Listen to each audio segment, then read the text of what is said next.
വചനമേ നിത്യജീവന്റെ ആധാരമേ, രക്ഷയേകിടും സത്യമാർഗമേ, എന്റെ ആത്മാവിനാശ്വാസമേ. വചനം വചനം വചനം. ലേവ്യരുടെ പുസ്തകം 7-ാം അധ്യായം.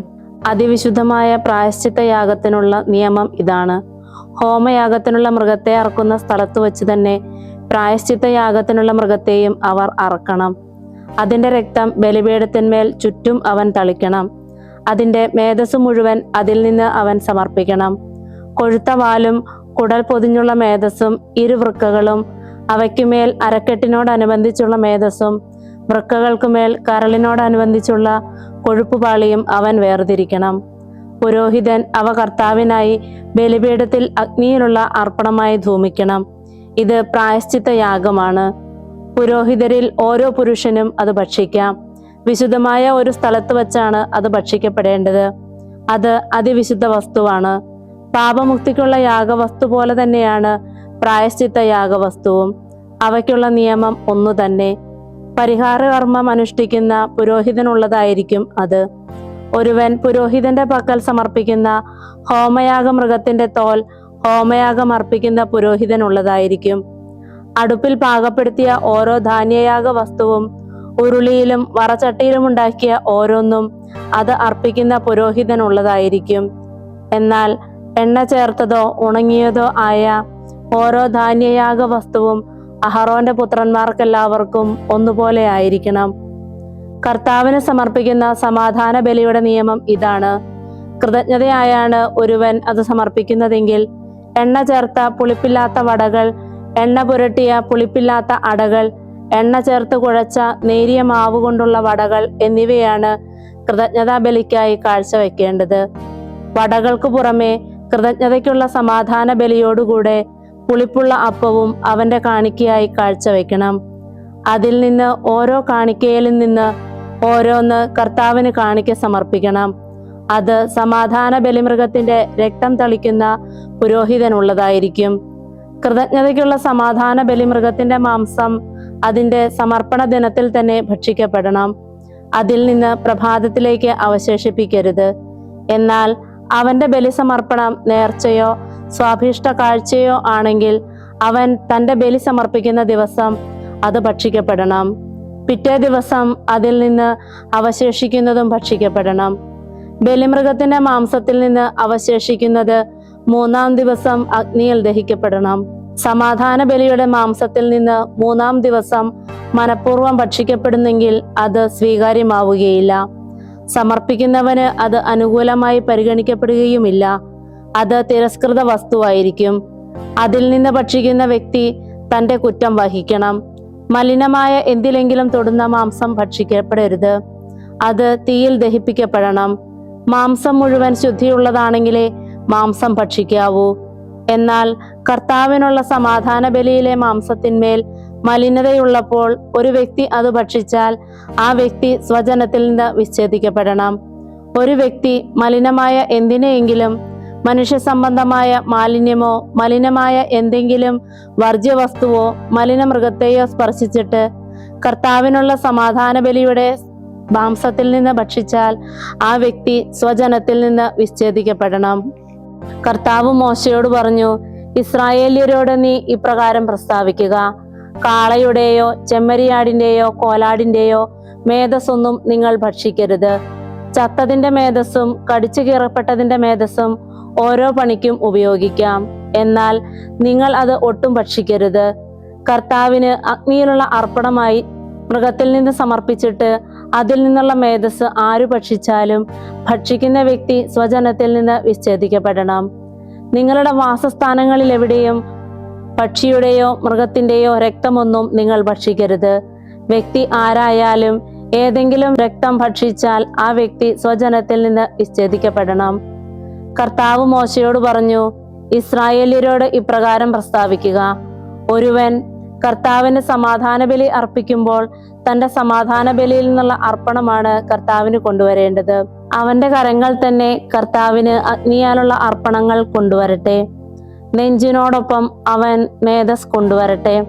നെഞ്ച് കർത്തൃസന്നിധിയിൽ നിരാജനം ഒഴിയേണ്ടതിനാണ്. പുരോഹിതൻ മേധസ് ബലിപീഠത്തിൽ ധൂമിക്കണം. നെഞ്ച് അഹറോനും പുത്രന്മാർക്കും ഉള്ളതാണ്.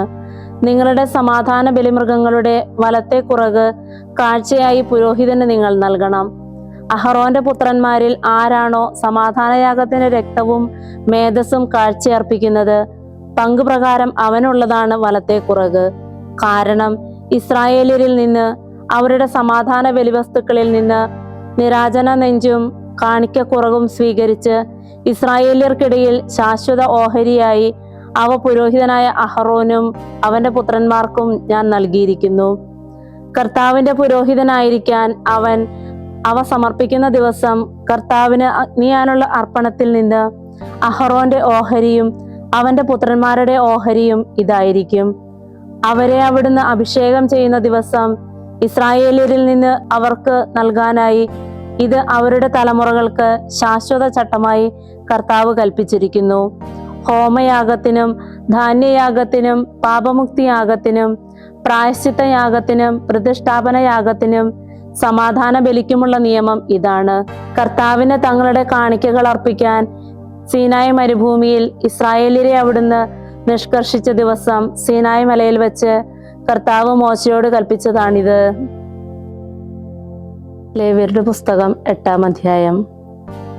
കർത്താവ് മോശയോട് ഇപ്രകാരം പറഞ്ഞു: അഹറോനെയും അവനോടൊപ്പം അവന്റെ പുത്രന്മാരെയും വസ്ത്രങ്ങൾ, അഭിഷേക തൈലം, പാപമുക്തിയാഗത്തിനുള്ള മൂരി, 2 മുട്ടാടുകൾ, പുളിപ്പില്ലാത്ത അപ്പങ്ങളുടെ കുട്ട എന്നിവയും കൊണ്ടുവരിക. സമൂഹം മുഴുവനെയും സമാഗമ കൂടാരവാതിൽക്കൽ സമ്മേളിപ്പിക്കുക. കർത്താവ് തന്നോട് കൽപ്പിച്ചതുപോലെ മോശ പ്രവർത്തിച്ചു. സമൂഹം സമാഗമ കൂടാരവാതിൽക്കൽ സമ്മേളിച്ചു. അപ്പോൾ മോശ സമൂഹത്തോട് പറഞ്ഞു: അനുഷ്ഠിക്കാനായി കർത്താവ് കൽപ്പിച്ച കാര്യം ഇതാണ്. അനന്തരം മോശ അഹറോനെയും അവന്റെ പുത്രന്മാരെയും അടുത്തു വരുത്തി അവരെ വെള്ളം കൊണ്ട് ക്ഷാളനം ചെയ്തു. അവന്റെ മേൽ നിലയങ്കി അണിയിച്ചു. അവനെ അരപ്പട്ട കൊണ്ട് ചുറ്റി അവനെ കുറിയ അങ്കി ധരിപ്പിച്ചു. അതിന്റെ മേൽ പ്രധാന അങ്കി അണിയിച്ചു.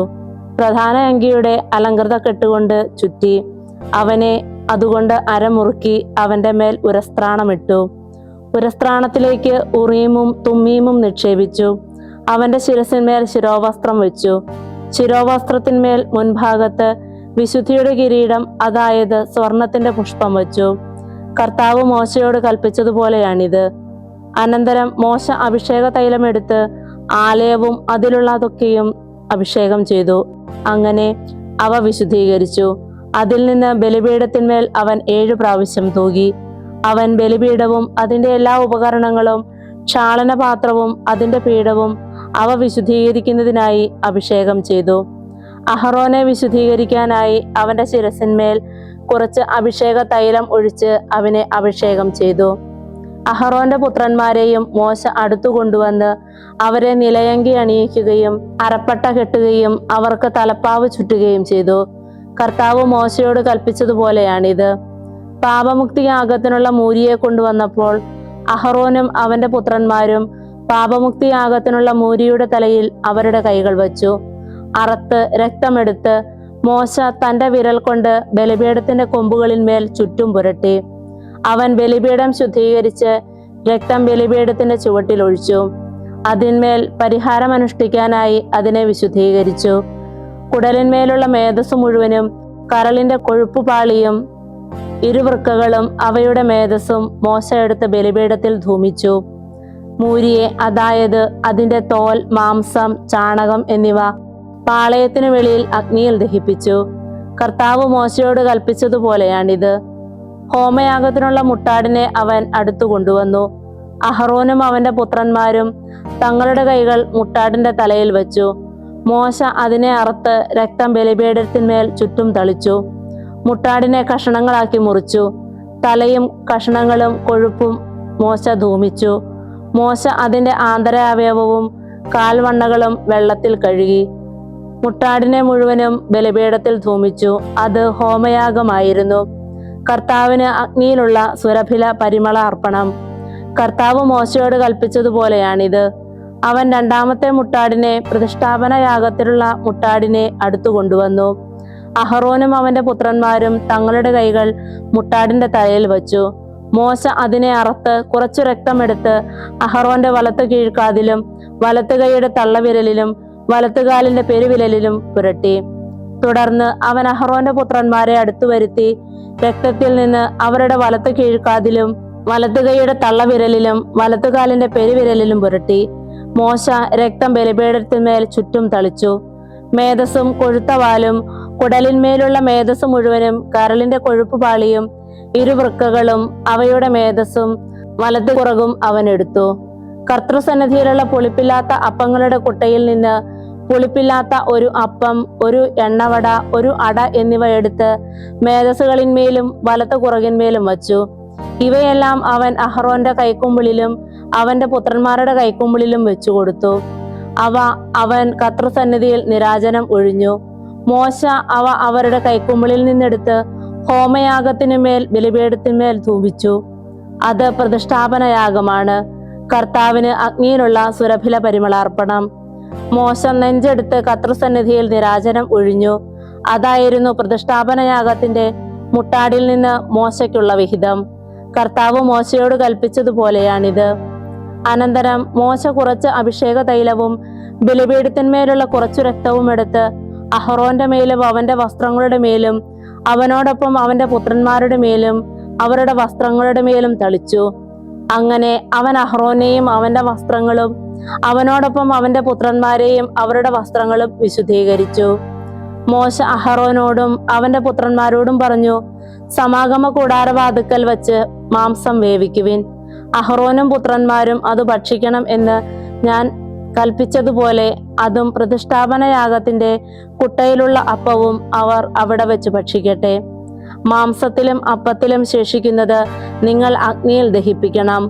നിങ്ങളുടെ പ്രതിഷ്ഠാപന ദിനങ്ങൾ പൂർത്തിയാകുന്ന ദിനം വരെ 7 ദിവസത്തേക്ക് സമാഗമ കൂടാരത്തിന്റെ വാതിക്കൽ നിന്ന് നിങ്ങൾ വിട്ടുപോകരുത്. എന്തെന്നാൽ അവിടുന്ന് 7 ദിവസത്തേക്ക് നിങ്ങളെ പ്രതിഷ്ഠിക്കും. കർത്താവ് ഇന്ന് നിർവഹിച്ചതിന് പ്രകാരം നിങ്ങളെ പ്രതി പരിഹാരം അനുഷ്ഠിക്കാനാണ് അവിടുന്ന് കൽപ്പിച്ചിട്ടുള്ളത്. കർത്താവിന്റെ അനുശാസനം പാലിച്ചുകൊണ്ട് 7 ദിവസം രാവും പകലും നിങ്ങൾ സമാഗമ കൂടാരവാതിൽക്കൽ കഴിയുവിൻ. അങ്ങനെ നിങ്ങൾ മരിക്കാതിരിക്കും. എന്തെന്നാൽ അങ്ങനെയാണ് എന്നോട് കൽപ്പിക്കപ്പെട്ടിരിക്കുന്നത്. കർത്താവ് മോശ വഴി കൽപ്പിച്ചിരുന്ന കാര്യങ്ങളെല്ലാം അഹറോനും അവന്റെ പുത്രന്മാരും നിറവേറ്റി. 73-ാം സങ്കീർത്തനം. ദൈവം ഇസ്രായേലിന് നിശ്ചയമായും നല്ലവനാണ്, നിർമ്മലമായ ഹൃദയമുള്ളവർക്ക് തന്നെ. എനിക്ക് കാലുകൾ അല്പമായി ഇടറി, എൻ്റെ ചുവടുകൾ ചെറുതായൊന്ന് വഴുതി. എന്തെന്നാൽ അഹങ്കാരികളോട് എനിക്ക് അസൂയ തോന്നി. ദുഷ്ടന്റെ ഐശ്വര്യമാണ് ഞാൻ കാണുന്നത്. അവർക്ക് മാരകമായ യാതനകളില്ലല്ലോ. അവരുടെ ദേഹം കൊഴുത്തിരിക്കുന്നു. മർത്യന്റെ കഷ്ടതയിലല്ല അവർ. സാധാരണക്കാരനോടൊപ്പം അവർ പീഡിതരുമല്ല. ആകയാൽ അഹങ്കാരം അവർക്ക് ഹാരമായിരിക്കുന്നു. അക്രമം അവർക്കായി വേഷമണിയുന്നു. മേധസ്സുകൊണ്ട് അവരുടെ കണ്ണ് തള്ളി നിൽക്കുന്നു. ഹൃദയസങ്കല്പങ്ങൾ അവർ അതിലംഘിക്കുന്നു. അവർ അധിക്ഷേപിച്ച് മോശമായി സംസാരിക്കുന്നു. ഉന്നത സ്ഥാനത്ത് നിന്ന് അവർ പീഡന ഭീഷണി ഉയർത്തുന്നു. തങ്ങളുടെ വായ അവർ ആകാശത്തിനെതിരെ തിരിച്ചിരിക്കുന്നു. അവരുടെ നാവ് ഭൂമിയിൽ ഉഴലുന്നു. അതിനാൽ അവിടുത്തെ ജനം ഇവിടേക്ക് പിന്തിരിയുന്നു. അവർക്ക് വേണ്ടി നിറജലം വറ്റിക്കപ്പെടുന്നു. അക്കൂട്ടർ ചോദിക്കുന്നു, തമ്പുരാൻ എങ്ങനെ അറിയും? അത്യുന്നതന് അറിവുണ്ടോ? ഇതാ ഇവരാണ് ദുഷ്ടർ. മനക്കടിയില്ലാതെ ഇവർ എന്നും സമ്പത്ത് വർദ്ധിപ്പിക്കുന്നു. എൻ്റെ ഹൃദയം ഞാൻ നിർമ്മലമാക്കിയത് വ്യർത്ഥമായിപ്പോയി. എൻ്റെ കരതലങ്ങൾ നിഷ്കളങ്കതയിൽ കഴുകിയതും. ദിവസം മുഴുവൻ ഞാൻ പീഡിപ്പിക്കപ്പെടുന്നു. പ്രഭാതം തോറും എനിക്ക് ശിക്ഷയുണ്ട്. ഞാനും അങ്ങനെ ഉരിയാടട്ടെ എന്ന് ഞാൻ പറഞ്ഞിരുന്നെങ്കിൽ ഞാനിതാ അങ്ങയുടെ മക്കളുടെ തലമുറയെ വഞ്ചിക്കുമായിരുന്നു. ഇത് ഗ്രഹിക്കാൻ ഞാൻ ശ്രമിക്കുന്നെങ്കിലും എൻ്റെ ദൃഷ്ടികളിൽ അത് ക്ലേശകരമാണ്. എന്നാൽ തമ്പുരാന്റെ ശ്രീകോവിൽ സമുച്ചയത്തിലേക്ക് ഞാൻ എത്തുമ്പോഴേക്കും അവരുടെ അന്ത്യം ഞാൻ ഗ്രഹിക്കട്ടെ. അതെ, അങ്ങ് അവരെ വഴുക്കൻ സ്ഥലങ്ങളിൽ ആക്കിയിരിക്കുന്നു. അവരെ അങ്ങ് വിനാശങ്ങളിൽ വീഴ്ത്തുന്നു. അവർ എങ്ങനെ ക്ഷണേന നാശമായി തീർന്നു. ഭീകരതകളാൽ തൂത്തുവാരി എറിയപ്പെട്ടു. ഉണരുന്നവനാൽ സ്വപ്നം അവഗണിക്കപ്പെടുന്നത് പോലെ നാഥ, ഉണരുമ്പോൾ അവരുടെ നിഴലിനെ അങ്ങ് അവഗണിക്കുന്നു. എൻ്റെ ഹൃദയവും അന്തരംഗങ്ങളും കഴിച്ചപ്പോൾ ഞാൻ സ്വയം മുറിപ്പെട്ടവനായി.